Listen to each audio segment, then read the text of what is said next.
Apollo 8, this is Houston, over.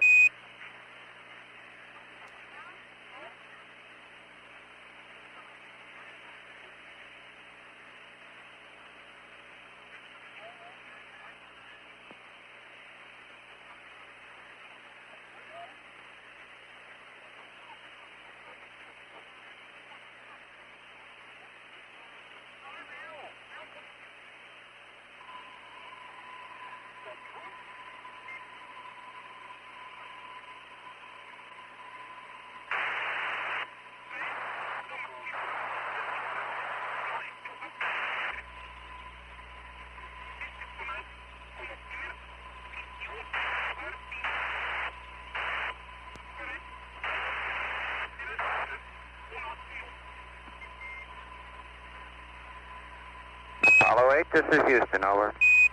This is Apollo Control, Houston, 79 hours at 46 minutes into the flight.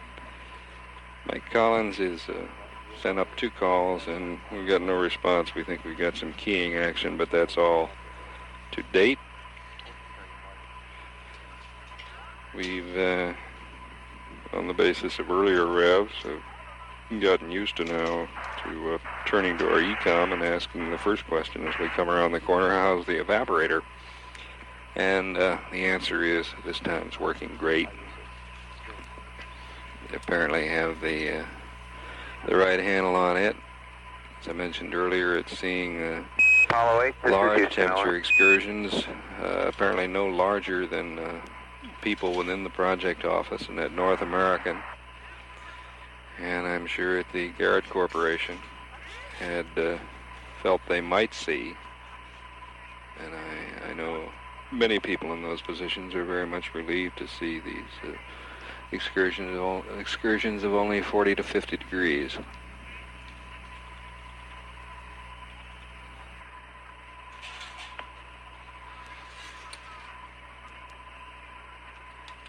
Still no answer, no additional calls, as a matter of fact.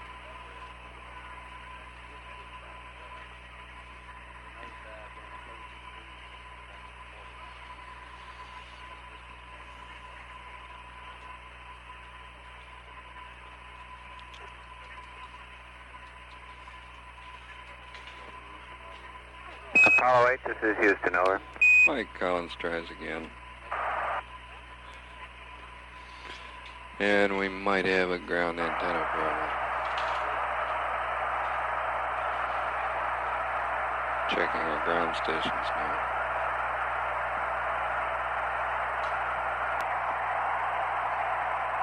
In this temperature area, the evaporator, of course, isn't the only area seeing these the same order of temperature excursions. I'm looking at a command service module RCS summary here, which presents temperature readings at 4 or 5 points on various tank surfaces in the service module. And see one valve inlet temperature here, which is a specific 6-digit identified point, which varies. The low and the high are listed over any given rev, and they happen to range from 50 degrees Fahrenheit to 100 degrees Fahrenheit. There are 4 other readings in the service module area which range from 50 to 90 degrees Fahrenheit.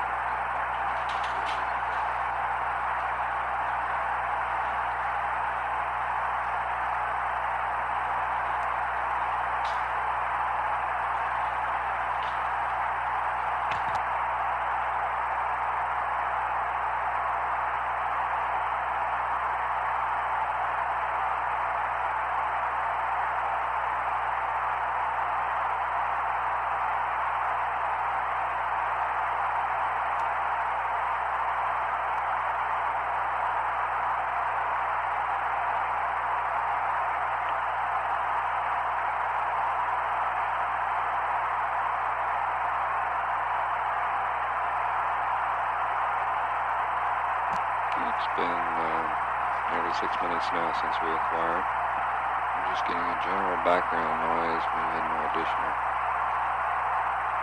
additional attempts to raise the spacecraft.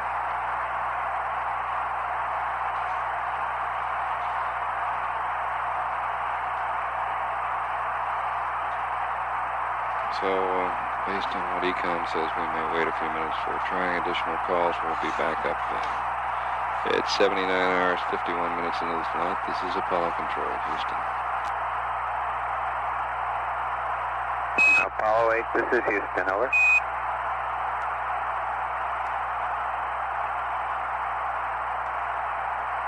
Houston, Apollo 8, over. Roger, reading you very weak with a lot of background noise. Welcome back around. How are you reading us?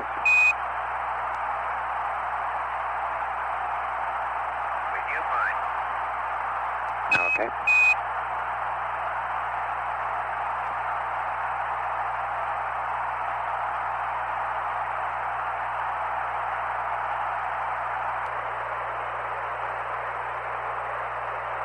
Houston, Apollo 8. Apollo 8, Houston, go ahead. Roger, Houston. A few words on our optics tracking system. I used auto optics for control points 1 and 2 on the backside, and they worked beautifully. Tracked both targets for me. Apollo Control, Houston here. We are locked up, and Jim Lovell is giving us an interesting description of his use of the auto optics in his tracking tasks on the backside of the moon. Here it is. I used auto optics to track that particular coordinate system. It was very close to the actual tracking spot. I picked a mark there where I did a final marking that would correspond to latitude longitude. I'm now about to come up on the landing site and using auto optics using the coded input to see how that works.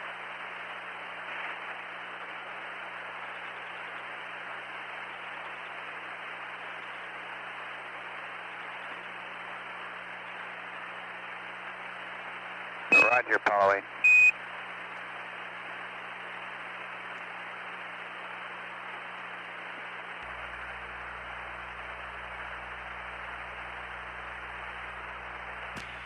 The Apollo Control here. In this lull, we perhaps should take advantage at least to point out to the people in the newsrooms who may not have noticed it yet, our latest data display on one of our walls bears the words "Merry Christmas, Apollo 8." The Merry is in red letters, the Christmas is in white letters, and the Apollo 8 is in blue letters.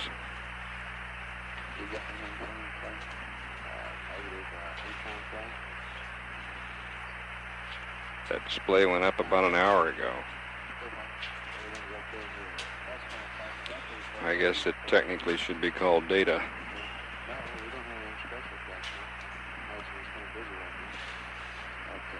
The consensus here is, of course, that the crew is and remains quite busy, and we're going to have some updates in the course of this pass. Apollo 8, Houston. 6 Rev, here it is. Go ahead. Roger, we know you're busy, so we're not going to bother you. We're watching your progress on the Disky. You're looking good. All your systems are looking good, and we have maneuver pads for you anytime at your convenience.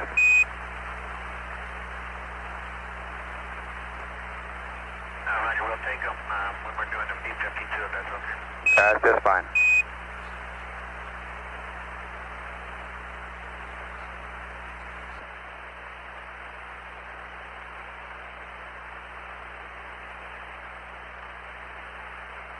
And this is Apollo Control, Houston at 80 hours, 1 minute into the flight.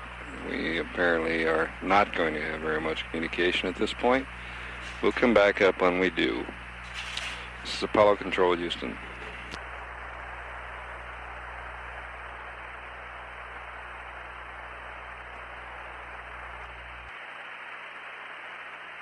Mike, Apollo 8. Apollo 8, go ahead.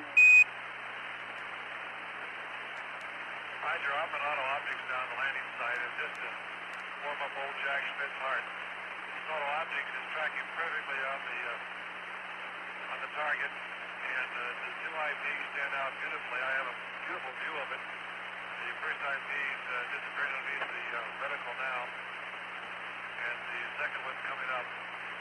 He's just a grand view. Yeah, glad to hear it, Jim. Jack's listening.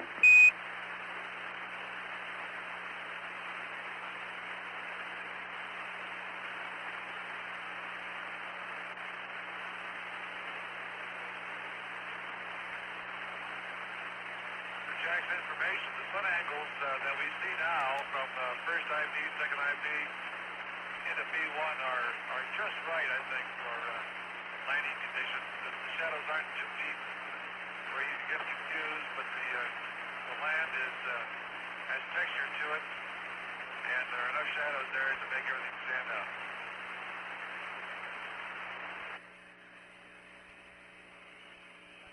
If Jack's listening, tell him that the optics may be doing all right, but the eyeballs have a little trouble looking through all this smear in the windows. Doing better than the eyeballs. How about the cameras? Cameras have the same smeared look through. The run of the windows are okay, but they're so small and looking in the wrong direction here so far. Roger. I think the vertical stereo will be okay. It certainly looks like we're picking the more interesting parts of the moon to land in. The backside looks like a sand pile my kids have been playing in for a long time. It's all beat up, no definition, just a lot of bumps and holes. I'm looking at these two right now, Houston, and it's a great spot. The area that we're over right now gives some hint of possible volcanic, though I really can't eyeball it at the moment to pin that down. No, there are some craters and buildups that definitely suggest volcanic activity. Roger, understand, Bill, and understand Jim thinks old 2P2 is the winner. Yeah, that backside doesn't look too interesting. Roger. That's relatively speaking, of course. Of course. This is Apollo Control, Houston. 80 hours, 15 minutes into the flight.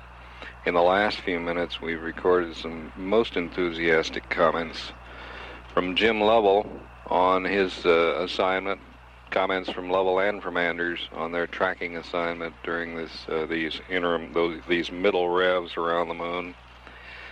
Lovell pays astronaut Jack Schmidt, Harrison Schmidt actually, a PhD in geology, a great compliment with the work that he and other members of the Lunar Mapping Science Laboratory here at MSC have done in picking various moon marks or landmarks leading to the sites we've picked out as probable landing sites for subsequent lunar missions. Jim, as I say, is most enthusiastic about the clarity of the ridges and the rills that he was given to work with. And Anders chimes in that he thinks it's all great too, except he wishes the windows were more easily seen through. Here's the conversation and the way it's been going the last few minutes. Apollo 8, Houston. Apollo 8. Roger, Jim. We have you on the high gain antenna. We'd like to take the DSC and dump it over. Roger. Houston, are you going to use our computer to update our state vector? That's affirmative, Jim. We'd like to stand by one, and I'll tell you when to go to Pooh and accept. Roger. Then I'll work my 52 around your unit. Jim, would you please go to Pooh and accept, and we'll send you a P27 and we'll have a state vector update. Roger, you have Pooh. Thank you. And accept. Roger. Houston, this is Apollo 8. We have a little piece of useful information if you're interested in limb brightening over. Go ahead, say again. Roger, our first control point is very near the terminator, and as the optics were tracking it, I had an occasion to watch the sun come up.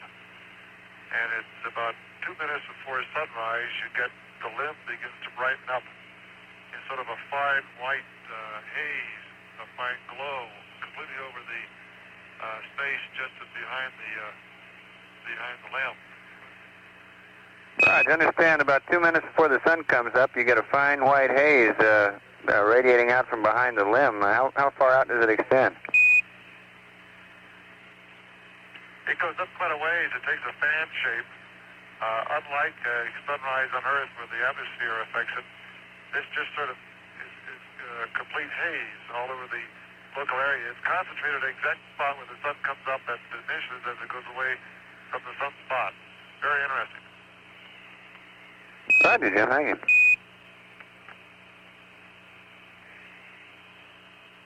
Apollo 8, Houston, we're standing by with your map and TEI 7 update.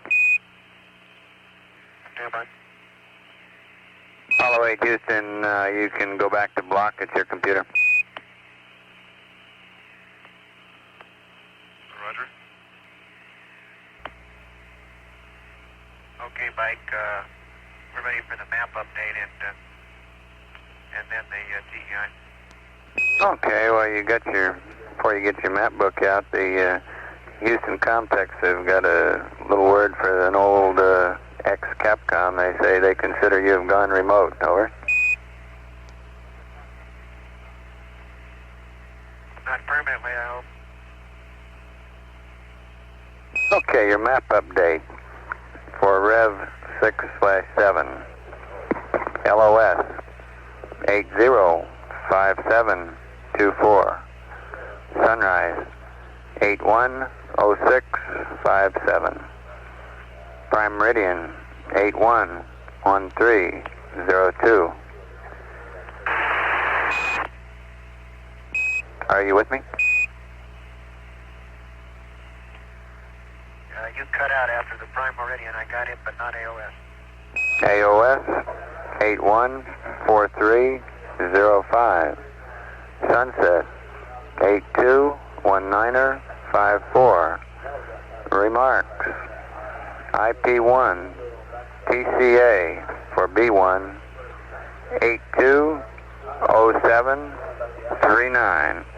And now I've got 4 more times for you, which are acquisition times for when various things come over the horizon. Over.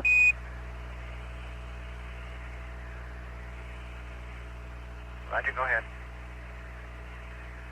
Okay, control point 1, acquisition time, 810905. Control point 2, acquisition time, 812148. Control point 3, acquisition time, 814317. B1, acquisition time, 820354. And I say again, all those act times are when they first come over the horizon. Over.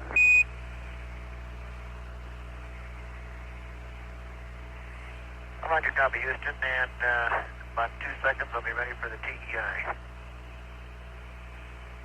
All right. I'm ready.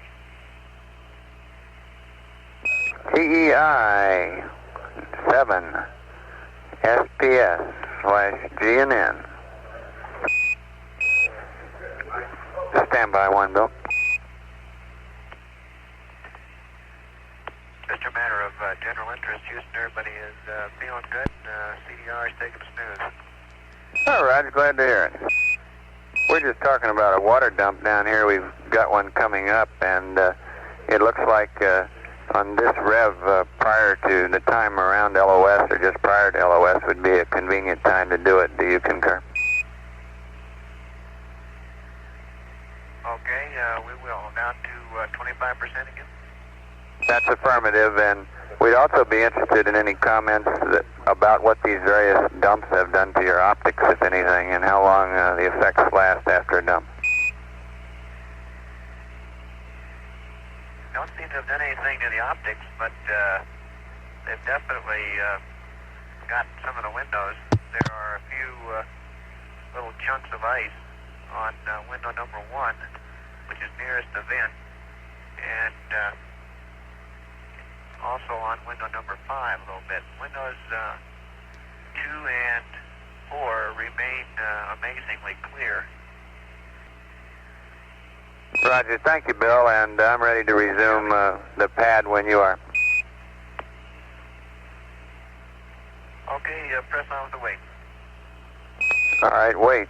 45701 minus 040 plus 157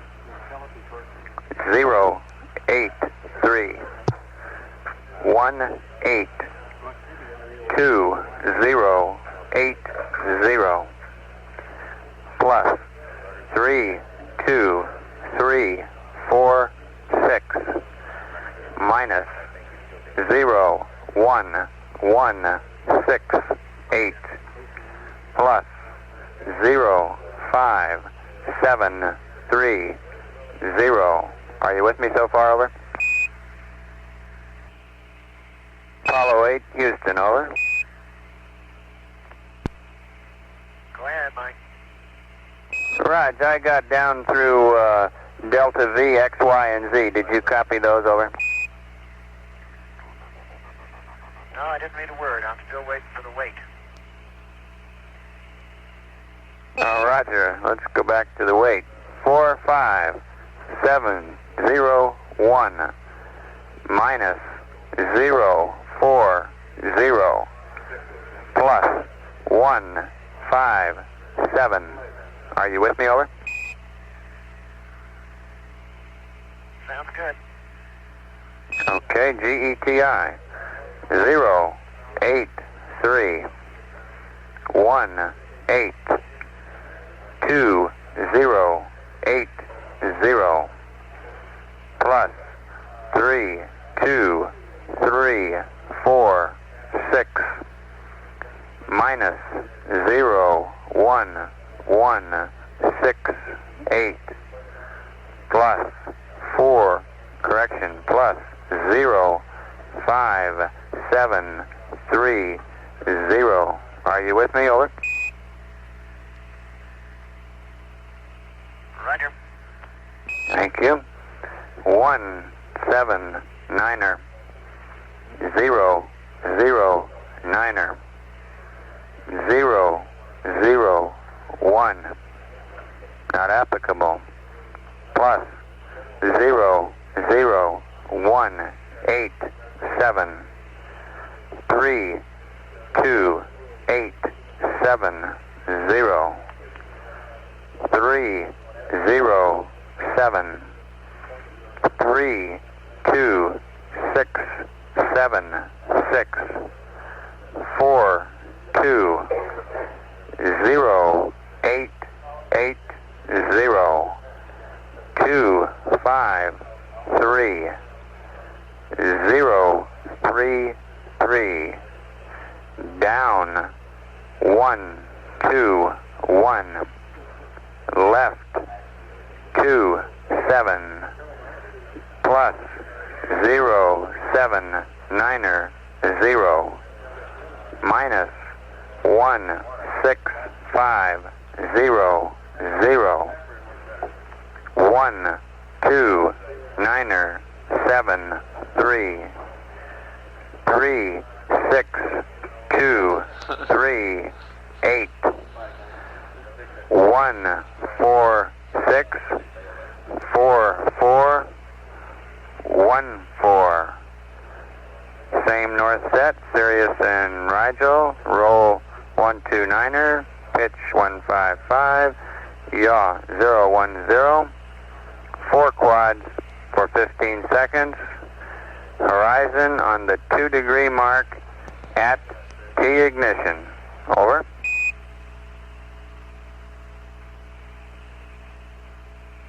Roger, TEI 7, SPS GNN 45701 minus 040 plus 157 083 18 2080 plus 32346 minus 01168 plus 05730 179er, 9, correction, 009er, 001, NA. Are you with me? I'm with you, Bill. Plus 00187, 32870, 307, 32676, 32, correction, 42, 0880, 253, 033, down, 121, left, 27, plus 0790, minus 16500, 129er73, 36238, 1464414. Same north set, Sirius Rigel 129er 155010, 4 jet, 15 seconds, 2 degrees in the horizon and take. That's all correct. Apollo Control, Houston here, 80 hours, 36 minutes into the flight, and I think we're going to have a little pause here. Perhaps for another 10 to 15 minutes before we come up on a final conversation and the spacecraft goes over the hill on this 6th rev around the moon. Present orbits, apogee 62.3, perigee 59.8, velocity 5,338 feet per second. At 80 hours, 36 minutes, this is Apollo Control, Houston. Apollo 8, Houston, over. Go ahead, Houston. Roger, you got your DSE back and you are go for the next lunar orbit, over. Roger, how far do you want us to dump that water?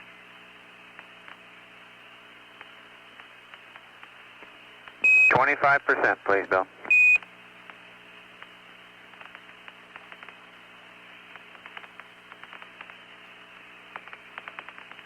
Roger, 25%. Houston, Apollo 8. Apollo 8, this is Houston, over. Are you receiving our tracking data? That's affirmative, Jim. We are receiving. Okay, thank you. And also, Jim, we that last P-27 we sent you was for the LEM state vector only, and it will require a verb 47 enter to transfer to the CSM slot. Over. Roger, will do. Thank you. Okay, we're dumping the waste tank now, Houston. Roger, Bill.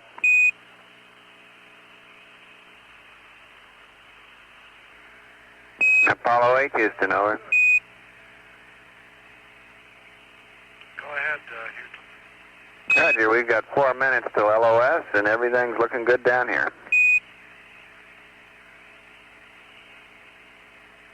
Roger. How much longer do you think we have to go into battery charge there, Mike? I'll find out for you. If you can wake up the ECOM, why don't you have him ask the back room? Oh, you really know how to hurt a guy.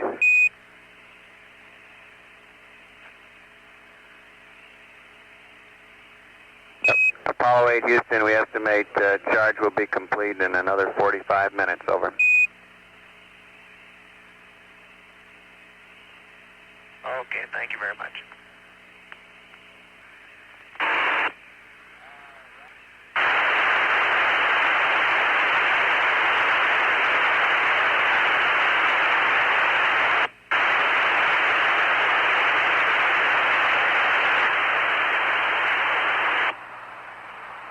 Apollo 8, Houston, 1 minute to LOS and standing by. Okay, see you on the other side, Mike. Looking forward to it. Me too.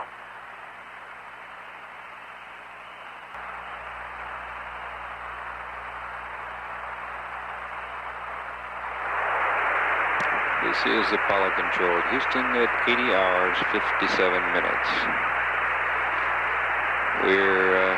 We've just lost signal with the spacecraft. We have several minutes of conversation to play out for you, but before we get to that, I want to mention one or two things.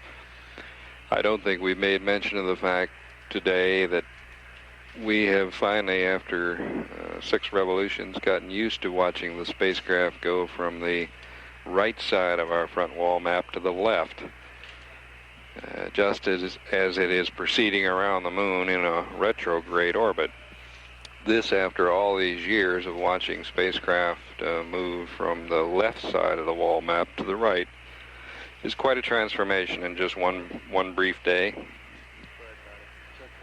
Another point regarding the windows, obviously that this has to be the worst system we've turned up with in this flight, and we've been talking to several experts about it here. This particular condition that we're seeing, the fogging on the hatch window and to a considerable degree, and on windows 1 and 5, is similar to a condition that existed on spacecraft 101, commonly known as Apollo 7. The situation has, within very recent days, been, if not duplicated, very closely approximated in tests within the spacecraft industrial government complex. The tests have shown that the material used in the window caulking, if you will, the substance around the window that provides the trough in which the 3-pane windows ride, it has been demonstrated that some outgassing occurs with the particular the particular kind of rubbery material being used in these window joints. That is, the window joints in 1, 3, and 5. In the rendezvous windows 2 and 4, a different material treated under different conditions is being used, and apparently it's quite successful. Some changes will be made on the next spacecraft, and that represents about all the information we have in that particular area.